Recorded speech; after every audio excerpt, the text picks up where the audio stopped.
Saudara-saudariku terkasih, salam berkah dalam. Sudahkah kita memberi senyum hari ini? Rabu 24 Januari 2024. Gereja memperingati Santo Fransiskus dari Sales, uskup dan pujangga gereja. Mari kita awali permenungan kita hari ini dengan tanda kemenangan Kristus dalam nama Bapa dan Putra dan Roh Kudus. Amin. Permenungan kita diambil dari Injil Markus bab 4 ayat 1 sampai 20. Pada suatu kali, Yesus mulai pula mengajar di tepi danau. Maka datanglah orang banyak yang sangat besar jumlahnya mengerumuni dia, sehingga ia naik ke sebuah perahu yang sedang berlabuh, lalu duduk di situ. Sedangkan semua orang banyak itu di darat, di tepi danau itu. Dan ia mengajarkan banyak hal dalam perumpamaan kepada mereka. Dalam ajarannya itu, ia berkata kepada mereka, "Dengarlah, adalah seorang penabur keluar untuk menabur. Pada waktu ia menabur, sebagian benih itu jatuh di pinggir jalan. Lalu datanglah burung dan memakannya sampai habis. Sebagian jatuh di tanah yang berbatu-batu, yang tidak banyak tanahnya. Lalu benih itu pun segera tumbuh karena tanahnya tipis. Tetapi sesudah matahari terbit, layulah ia dan menjadi kering karena tidak berakar. Sebagian lagi jatuh di tengah semak duri.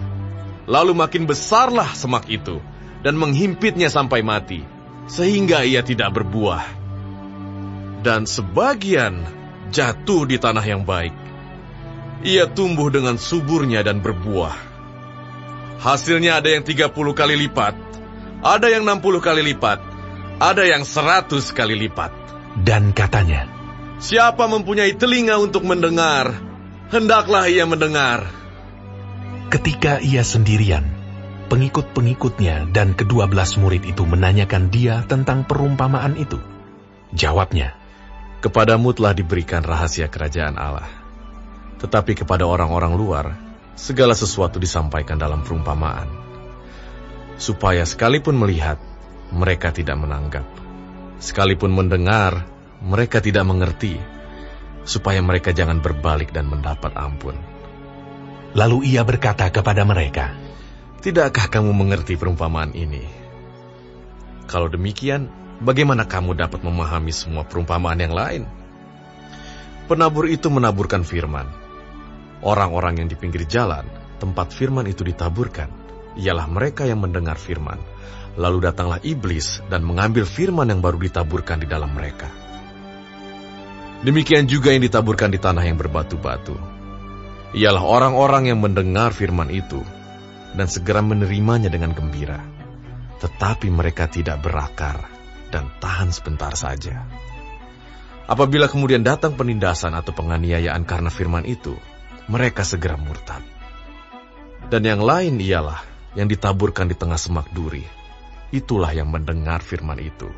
Lalu kekhawatiran dunia ini dan tipu daya kekayaan dan keinginan-keinginan akan hal yang lain masuklah menghimpit firman itu sehingga tidak berbuah. Dan akhirnya yang ditaburkan di tanah yang baik ialah orang yang mendengar dan menyambut firman itu lalu berbuah. Ada yang 30 kali lipat, ada yang 60 kali lipat, dan ada yang 100 kali lipat."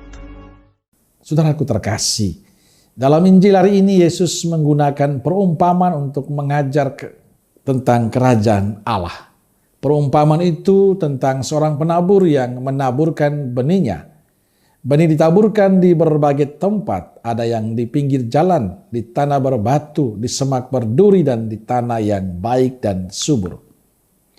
Si penabur menandakan firman Allah yang diwartakan.